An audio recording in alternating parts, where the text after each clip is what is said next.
What's up, guys? This is HoneyBuilder227B, and welcome to another video. In this short video, I'm going to be showing you how to make your models look better. And so this is going to require some knowledge of some programs such as Blender and Substance Painter, which not so much Blender, but Substance Painter is definitely used within the industry. Professional game studios, any game, name it, it probably use Substance Painter. But I think that it's a software that not a lot of Roblox developers use, and they ought to, because it's very powerful. You use it for texturing. It's very hard to texture in Blender and Photoshop. Very, very hard. So I'm going to be showing you one use case. So let's say I want to make a realistic brick wall. Or not even realistic, just stylized or just looks good. But in my case, I'm going to be trying to go for like a more stylized, maybe a little more realistic look. So as you can see here, I have some bricks made. So the first thing I'm going to do is go ahead and sculpt these bricks really quickly, and that won't take long at all. So I'm going to go ahead and remesh this brick at 0.001 voxel size, and give it a minute. Let me turn off symmetry. So first thing I'm going to do is smooth out the edges. Oh, I forgot to apply. Dang it.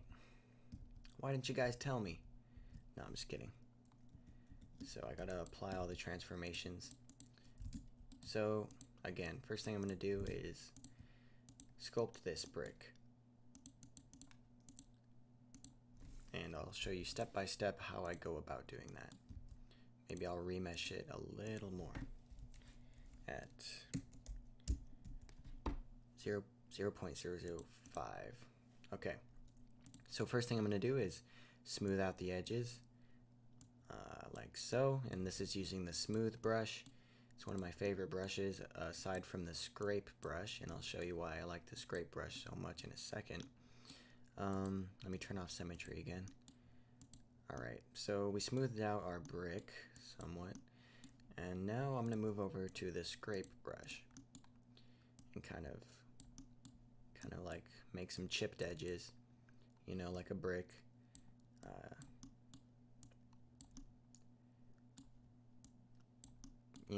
It doesn't take much effort at all. You just kind of see what looks good and you add some edges. So I kind of like how that looks. So you don't have to do this, but this is what I prefer to do, and I'll leave a link and video and how to do this in the description. But I'm gonna go ahead and append some brushes that I really like, and these are the clay orb brushes by an artist who worked on I think it was World of War, I don't know. Anyway, it's really good.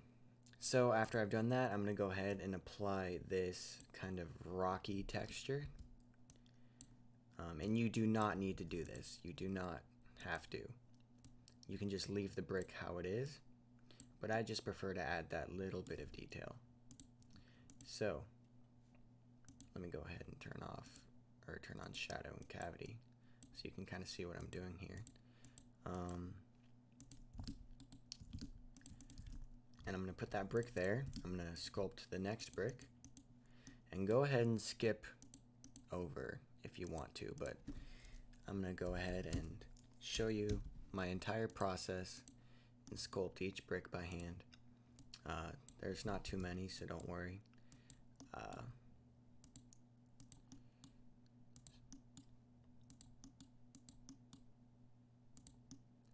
And then I'll go ahead and add chipped edges, just like last time. Add a little variation. I think that looks fine.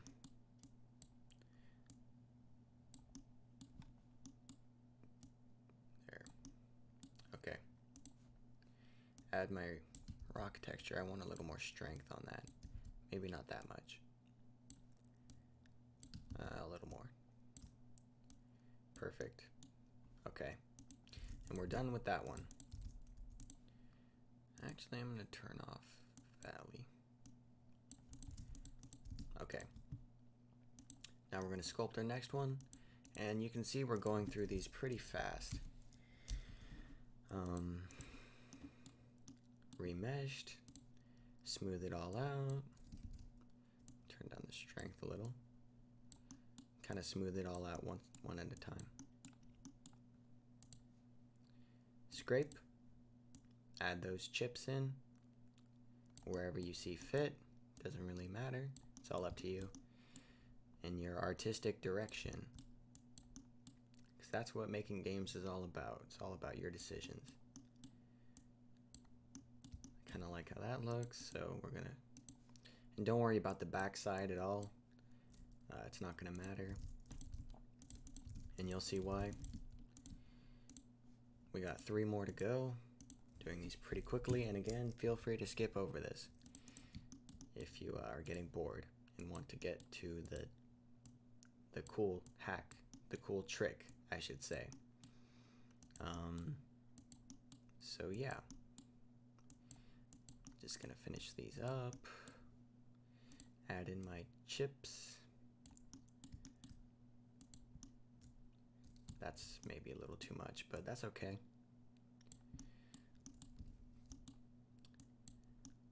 Sometimes accidents look nice. Makes it look more natural. Okay. Add in my 2 more, guys. Just 2 more. Stay with me. Remesh. I should probably copy and paste that so I can just do it really easily next time. Smooth all the edges out. Looking good. Add some chips in real quick. You can tell I'm just doing this very quickly, not putting too much thought into it, just, you know, kind of making it just look a little worn, like bricks. And as I'm doing this, I'm kind of realizing this is more of a stylized look more than realistic, but that's okay. I like stylized just as much. Alright, 1 more, guys. Actually, I'm going to add some more grunge to this one. There, that's better.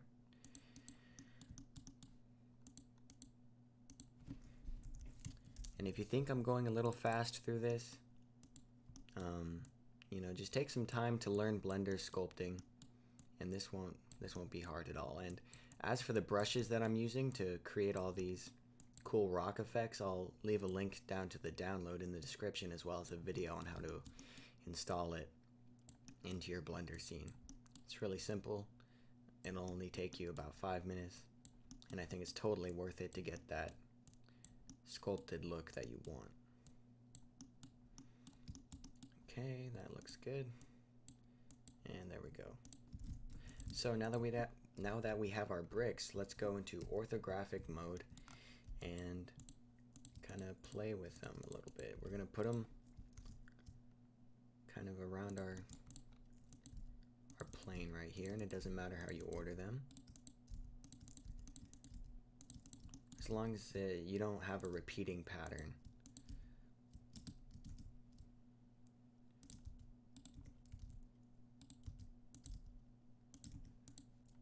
Okay.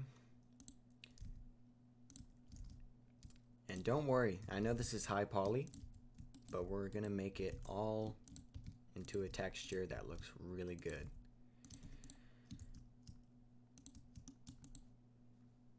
Let's see, maybe that would look good. Like that. You can just resize these to your will, to your heart's content.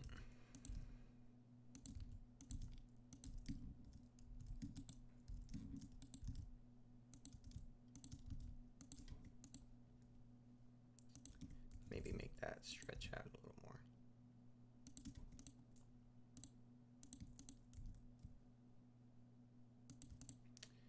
Alright, and drag that down there. And as you can see, we kind of have a good variation going, so I'm going to go ahead just duplicate that and kind of move it around a little bit so there's not as much repetition. Maybe change up a few things. Very simple, guys, very simple.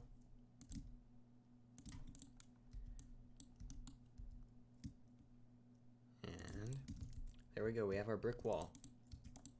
And you may be wondering why I have a plane right here, and I'll show you in a second. So make sure that plane, or the bricks rather, fit with that plane pretty nicely. Doesn't matter too much, but it'll give you a better result. And you can do this with any model, and I'll show you what I mean in a second. So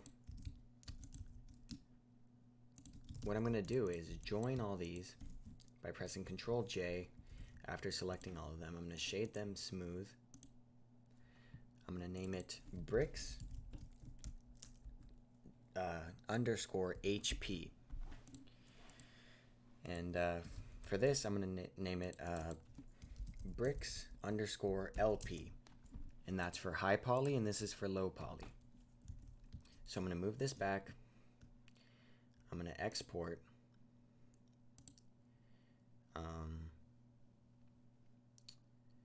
Let's see. I'm going to so I'm going to say bricks. Gosh dang it. Okay, bricks.lowpoly, and make sure you have selected objects on when you do this. Very important. And then I'm going to export the high poly. FBX bricks dot or underscore high poly. Then I'm going to open Substance Painter.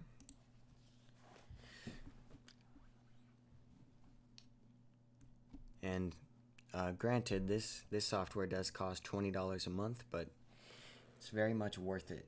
It's so worth it. Cancel.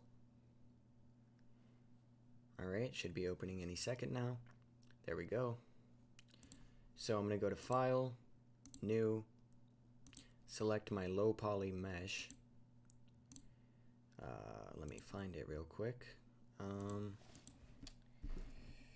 Bricks, no, bricks.lowpoly. I'll open those, or the plane rather. Where is it? Okay. So as you can see, I just have my plane right here, and when I go to Bake Mesh Maps, I'll go to Bridge, or not Bridge, bricks.highpoly. And I'll turn the output size to 1024, which is Roblox's maximum resolution. So down here to match, I'm going to go by mesh name, and when it goes to low poly mesh suffix, I'm going to change it to LP, and then change that to HP. Then I'll bake material maps. I think I have everything. And maybe turn up your max frontal and max rear distance as well. Let's see, maybe some anti-aliasing. We'll have that bake. And as you can see here, I have my wonderful texture. So this is the material mode. So this is a normal map, and Roblox at the moment does not support normal maps. And even if they did, which they do in the beta version, it doesn't perform too well. So in order to fix that, we're going to go to base color, and there is none right now. So in order to fix that, we're going to add a material to it, and this is where Substance Painter really is amazing. I don't encourage the use of smart materials too much, but for the sake of this example, I'm going to use maybe like a marble, and then I'll change the color of it. Let's see, base marble. I want these bricks to be kind of gray. I want them to be old.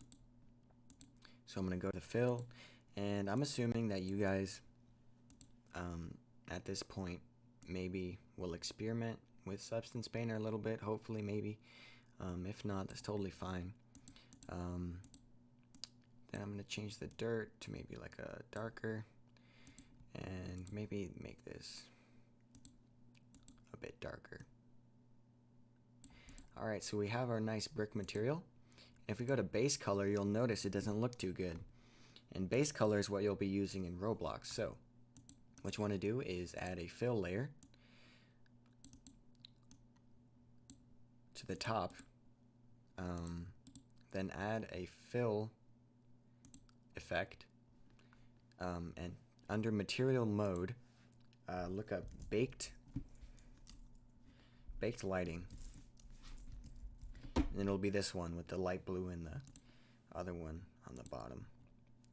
And as you can see here, it doesn't look too good, so let's turn this to hard light. Turn that to hard light as well. And down here you can play with the properties. So for sun intensity, I'm going to turn that all the way down. Sky intensity, turn that down a bit too. Change the sky color, change the horizon color, and most importantly, change the sun color. And you can play with the intensity of your lights all you want, but one thing I am interested in is where is it? No, not micro details. Here we go. The specular AO. So turn this all the way up. And then, as you can see here, we have a nice base color. And this is how it'll look in Roblox. So you have a really nice texture, and it looks like it has depth. And I'll show you how I used this in a second. So color, yeah, okay, that looks good to me. So as you can see here, we have our nice texture, and